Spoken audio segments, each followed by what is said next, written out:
Да речеме, при грипа всеки 10 прави усложнение, да речеме бактериална пневмония, което не може без антибиотик. Там е ясно, да. Така.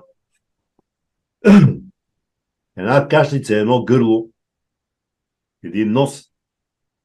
Не мини ли за 2 седмици, те 20%, 25%, обикновено за 3 седмици, но ако не мине ли, е възможно да се усложни с бактериална инфекция. На хремата, каква е бактериалната инфекция? Бактериалния синузит. Като се надуиш, като месеците боли глава, като си връзваш събалям обувките, и та боли тук челото и се чувстваш така, ужасно, това без антибиотик не минава. Значи антибиотиците си имат строга индикация